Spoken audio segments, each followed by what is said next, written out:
vous avait prévenu. On vous avait dit bientôt 1 euro va dépasser la barre des 300 dinars. On se dirige vers un crash monétaire qui menace sérieusement de déstabiliser l'Algérie. Aujourd'hui, 1 euro a dépassé la barre des 280,5 dinars. La chute du dinar algérien, elle n'est pas uniquement vertigineuse, elle est désastreuse. L'Algérie, économiquement, elle est en danger. Les chiffres sont effrayants. Mathématiquement, le dinar, il a perdu 6,9% de sa valeur en presque une année. Très peu de monnaie à travers le monde dégringole aussi vite en une année. En un mois, le dinar a perdu 3,8% de sa valeur. C'est la chute la plus terrible de l'histoire du dinar algérien. Quand en un mois, tu réalises 3,8% de perte, ça veut dire que nous sommes face à un effondrement du dinar. Cet effondrement, il est réel puisqu'il est sur le marché. Les Algériennes et les Algériens le subissent. C'est-à-dire qu'ils sont en train de perdre en un mois, ils perdent 3,8% de leur portefeuille. Comment tu peux investir sereinement dans un pays où la monnaie perd en un seul mois 3,8% de sa valeur? Celui qui veut perdre son argent, il investit en Algérie. Mais aucun être humain raisonnable n'acceptera d'aller dans un pays où il va perdre chaque année 7% de son investissement, de son argent. On vous avait prévenu. On vous avait dit bientôt 1 euro va dépasser la barre des 300 dinars. Et on se dirige vers un crash monétaire qui menace sérieusement de déstabiliser l'Algérie. À l'époque, on nous avait traités de pessimistes, d'ennemis de l'Algérie, d'oiseaux de mauvais augure, de catastrophistes, de rabat-joie, de casseurs du moral de la population. كما كان الحال نقولوا بالعربية كما كان الحال malheureusement nos analyses, encore une fois, parce qu'elles sont basées sur l'honnêteté intellectuelle, parce qu'elles sont basées sur des faits, parce qu'elles sont basées sur une analyse rationnelle, parce qu'elles sont basées sur le recoupement des faits, et parce qu'elles sont motivées par uniquement l'intention de mettre en garde les autorités de notre pays et notre population contre les dangers à venir qui guettent notre chère et malheureuse Algérie. Nous sommes le 25 novembre et aujourd'hui, 1 euro a dépassé la barre des 280,5 dinars. Depuis le 22 novembre 2025, 1 euro dépasse les 280 dinars, alors que quand nous avions réalisé cette émission le 7 novembre 2025, 1 euro valait dans les 275 dinars. La chute du dinar algérien, elle n'est pas uniquement vertigineuse, elle est désastreuse et elle démontre que l'Algérie, économiquement, elle est en danger. Et je fais partie d'une minorité qui ne cesse de tirer la sonnette d'alarme et de demander à la population comme aux autorités d'agir très vite. Parce que ce crash monétaire va se transformer en crash économique. Le crash économique va se transformer en une crise d'instabilité politique avec un crash politique. On s'explique encore une fois avec beaucoup de pédagogie. Les chiffres sont effrayants. Je vous rappelle, en remontant le temps d'ici depuis une année. En une année, le dinar algérien, en décembre 2024, 1 euro valait 2,62 dinars sur le marché parallèle. Je répète encore une fois que le marché parallèle en Algérie, c'est la seule bourse qui existe en Algérie. C'est le seul espace économique rationnel, fiable et crédible. Parce que c'est le seul espace qui obéit à la loi de l'offre et de la demande. La loi de l'offre et de la demande. Combien il y a d'offres, combien il y a de demandes. Et c'est la loi de l'offre et de la demande qui est un principe économique élémentaire de toutes les transactions économiques et financières du monde, qui est pris en considération pour déterminer la valeur d'un bien, d'un service et d'une monnaie. Le taux de change officiel de la Banque d'Algérie est déconnecté de la réalité économique. Il n'obéit pas à la loi de l'offre et de la demande. Il obéit à une loi, même pas une loi, il obéit à aucun sens, puisque c'est un taux de change artificiel que l'État algérien décide en fonction du prix du gaz et du pétrole, en fonction de ses recettes en devises, en fonction de ses recettes d'exportation. Donc ça n'a rien à voir avec l'offre et la demande, qui est la règle maîtresse de l'économie. C'est pour ça que le marché parallèle est le véritable baromètre de l'économie nationale en Algérie, parce qu'il obéit à des règles rationnelles comme l'offre et la demande. en décembre 2024, 1 euro égalait 262 dinars. Une année plus tard, fin novembre 2025, 1 euro 280 dinars. Ça signifie quoi? Ça signifie que mathématiquement, le dinar, il a perdu 6,9% de sa valeur en presque une année. 6,9% de sa valeur en une année. Les chiffres sont effrayants. Très peu de monnaie à travers le monde dégringole aussi vite en une année. On retrouve ce scénario que dans les pays où il y a des crises politiques, où il y a des guerres, il y a des tensions, où il y a des faillites. 6,9% de perte de valeur en une année. Mais encore plus effrayant. Comparons la valeur du dinar algérien entre octobre 2025 et novembre 2025. En octobre, le 26 octobre 2025, 1 euro valait 269,7 dinars. Le 22 novembre 2025, un mois plus tard, presque un mois plus tard, 1 euro vaut 280 dinars. En un mois, le dinar a perdu 3,8% de sa valeur. C'est-à-dire qu'en un mois, durant l'année 2025, le dinar a réalisé la triste performance, la triste mauvaise performance de perdre la moitié de ce qu'il a perdu durant toute une année entre 2024 et 2025. C'est-à-dire entre le 26 octobre et le 22 novembre, 3,8% de perte, c'est la chute la plus terrible de l'histoire du dinar algérien. Quand en un mois, tu réalises 3,8% de perte, alors que pendant une année, tu as réalisé déjà une perte de 6,9%, ça veut dire que nous sommes face à un effondrement du dinar. Cet effondrement, il est réel, puisqu'il est sur le marché. Les Algériennes et les Algériens le subissent. Des gens essaient de nous faire croire, des gens malhonnêtes, mal intentionnés, manipulés, désinformés, ou idiots tout simplement, de toutes les catégories, essaient de nous faire croire que ça n'a pas d'impact sur la stabilité du pays, ça n'a pas d'impact sur la population. L'impact est plus que réel, il est désastreux. Pourquoi? Celui qui veut acheter des devises entre octobre et le 22 novembre, c'est-à-dire que pour 100 euros, le 26 octobre, on devait dépenser 26 970 dinars. Le 22 novembre, pour 100 euros, il faut dépenser plus de 28 000 dinars, presque 29 000 dinars. Cela signifie qu'en un seul mois, les Algériennes et Algériens qui doivent acheter de l'euro pour diverses raisons, on va les citer plus tard, doivent dépenser plus de 10 000 dinars en plus. Millions ziyada chez les 100 euros. Le même billet de 100 euros, en un mois, tu dois rajouter l'équivalent de 10 000 dinars, millions ziyada, plus de 10 000 dinars pour acheter le même billet en un seul mois. Cela signifie quoi? Les Algériens qui veulent se soigner à l'étranger, les étudiants algériens qui veulent partir étudier à l'étranger, les Algériens qui doivent voyager pour diverses raisons à l'étranger, sont totalement perdants. C'est-à-dire qu'ils sont en train de perdre en un mois, ils perdent 3,8% de leur portefeuille. Maintenant l'inverse, quand on nous dit, il n'y a pas d'impact désastreux. Les Algériens qui veulent investir chez eux, qui habitent à l'étranger. Parce que beaucoup maintenant essayent de manipuler les Algériens de l'étranger en leur disant c'est la belle affaire, l'euro il est fort, rentrez chez vous et investissez. Quelle idiotie! Comment tu peux investir sereinement dans un pays où la monnaie perd en un seul mois 3,8% de sa valeur et en une seule année 7% de sa valeur? Ça signifie quoi? Je suis un Algérien de l'étranger. Canada, France, Dubaï, peu importe. La communauté algérienne est la plus importante, elle est en Europe, notamment en France. Je vais acheter un appartement. Une chérie, 2 milliards de centimes. 2 milliards de centimes. C'est-à-dire l'équivalent de 20 millions de dinars.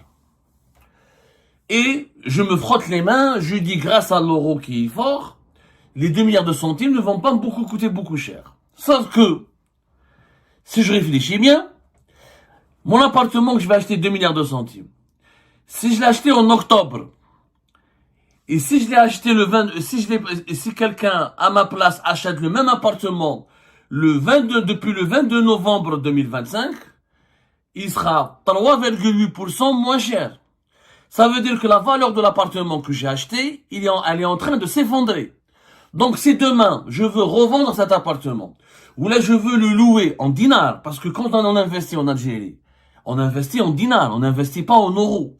Donc comme le dinar chute, tout ce que je vais gagner en dinars, ça chute. Mon appartement qui vaut 2 milliards a perdu déjà en une semaine, en un mois, 3,8%. Dans une année, il va perdre 7%. Du coup, tout ce que je gagne à travers l'exploitation de cet appartement est une valeur, me ramène de l'argent dont la valeur chute continuellement. Donc, j'ai dépensé mon argent dans un investissement qui me rapporte non seulement 0%, mais qui me cause des pertes de 3,8% en un seul mois et de 7% en une seule année. Donc, je perds mon argent. C'est ça la réalité que les plus intelligents peuvent comprendre, que les plus idiots ne comprennent pas parce qu'ils sont aveuglés par l'émotion. Quand je viens dans un pays et j'investis dans ce pays, et quand je ne fais pas d'exportation, parce que nous n'avons pas de production nationale, le dinar faible qui chute aurait été profitable aux Algériens ou là aux étrangers qui investissent en Algérie s'ils fabriquent un produit et l'exportent à l'étranger. Comme le dinar il est faible, le coût de production sera donc faible, je l'exporte en devise, je suis gagnant. Mais nous, les investissements en Algérie, il n'y a pas de production, l'industrie elle est faible. L'industrialisation elle tourne très au ralenti, on va en parler tout à l'heure. Donc les investissements dans l'immobilier, dans le secteur des services, etc., ou dans le secteur du commerce, tout ce que j'achète en dinars et je vends en dinars, c'est de la perte colossale. J'investis j'achète en dinars, je vends un produit localement en dinars, ou je vends une prestation de service comme la location, comme l'hôtellerie ou la restauration en dinars. Quand je veux récupérer mon argent en devise, eh ben, je suis perdant. Je perds 7% chaque année. Donc, investir en Algérie en ce moment, c'est du suicide.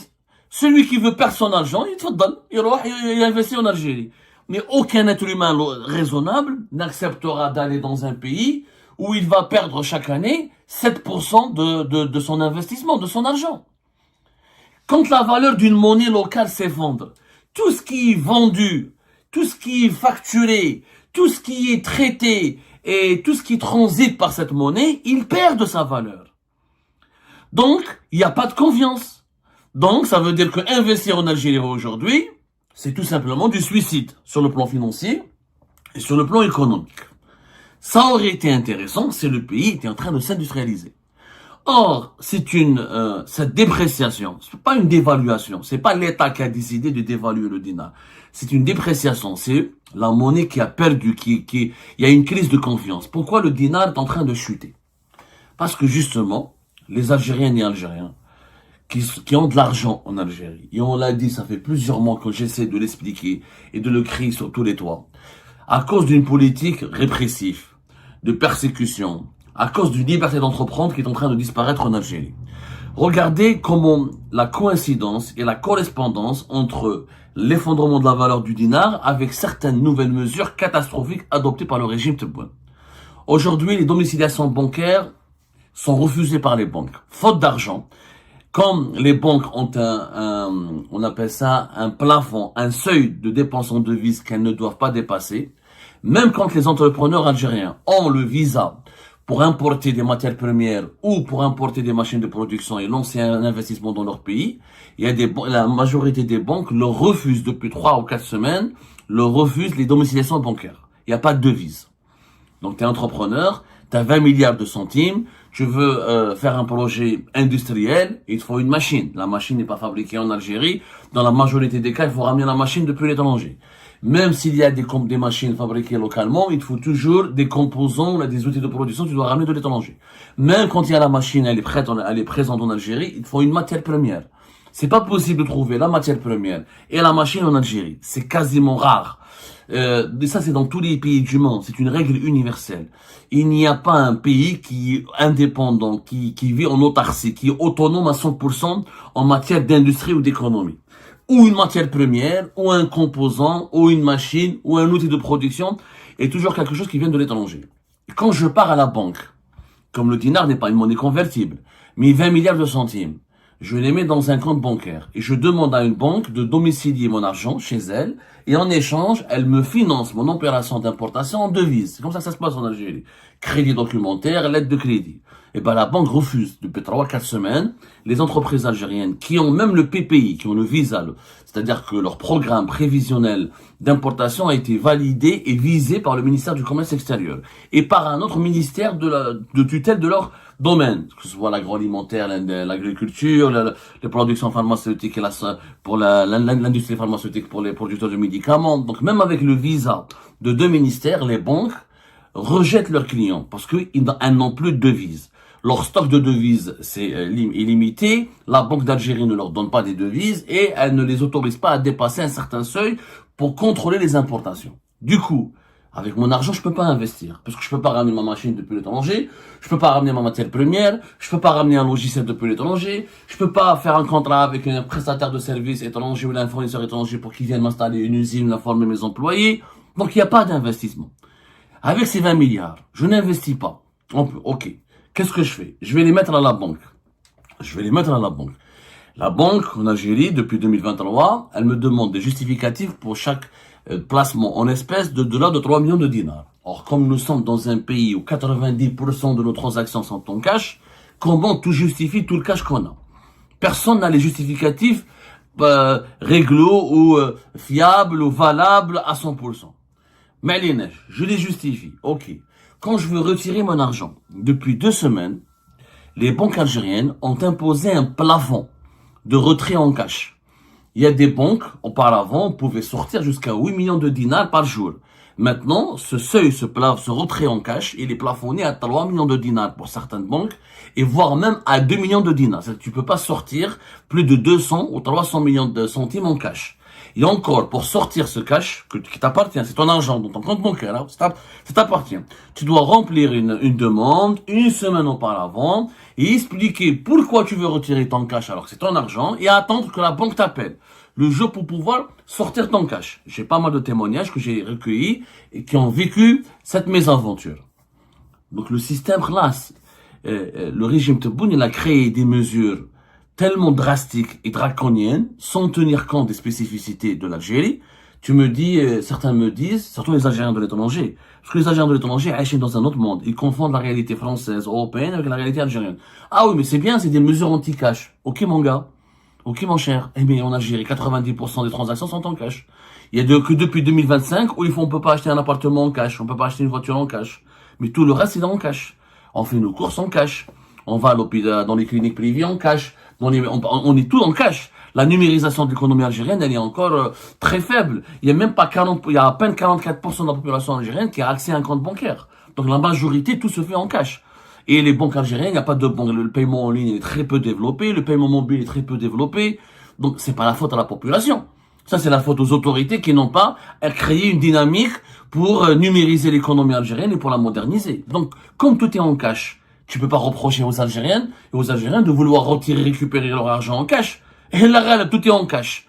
Et donc, quand on va serrer le vis trop, quand on a étouffé les banques, je ne peux pas investir, je peux pas ramener la matière première et les machines. Donc, depuis l'étranger, c'est compliqué, c'est chemin de croix, et je peux pas investir, il faut des demandes, des visas, des autorisations. Ensuite, la banque, elle me dit non, revenez le mois prochain, dans 3 mois, donc je peux pas investir.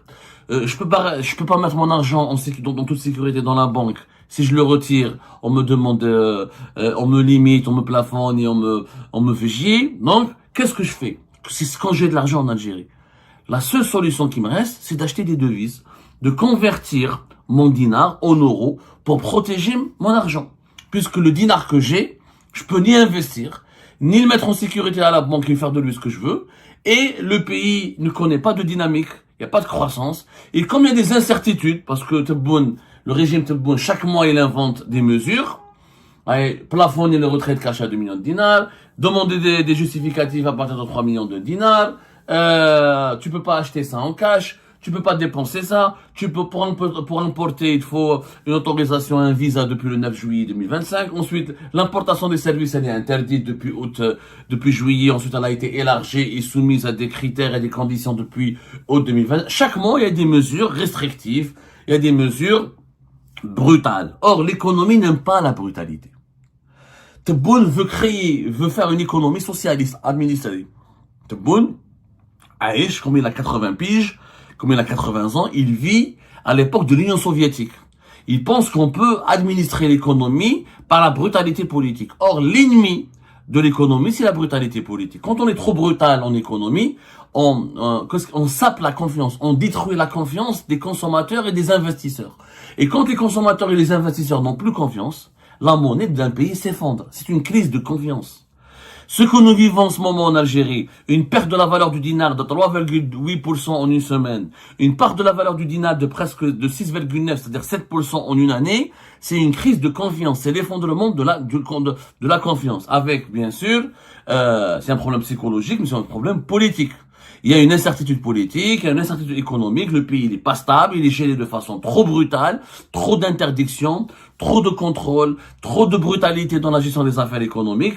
Ça fait donc une demande, ça crée une demande très accrue en devises. Et par la suite, il y aura une inflation qui va exploser et un impact direct sur le pouvoir d'achat. Ce n'est pas vrai. C'est pas les Algériens qui partent à l'étranger qui font exploser la valeur de l'euro par rapport au dinar. Ce sont les Algériens qui ont de l'argent et qui restent en Algérie et qui, pour protéger leur argent des mauvaises décisions du régime Tebboune, convertissent leur argent en devises. Et ben voilà les amis, c'est la fin de cette vidéo. Je vous remercie comme d'habitude pour avoir suivi jusqu'à la fin. N'oubliez pas de nous laisser vos commentaires et vos réactions sur cette vidéo et de vous abonner à la chaîne si vous n'êtes pas encore abonné. Donc voilà, ça fait vraiment plaisir de voir vos commentaires et vos réactions et vos discussions sur la section des commentaires. C'est très intéressant et je vous prie toujours de garder le respect et un petit peu la bonne ambiance pour tout le monde. Donc voilà, merci beaucoup et à la prochaine dans une nouvelle vidéo. Au revoir.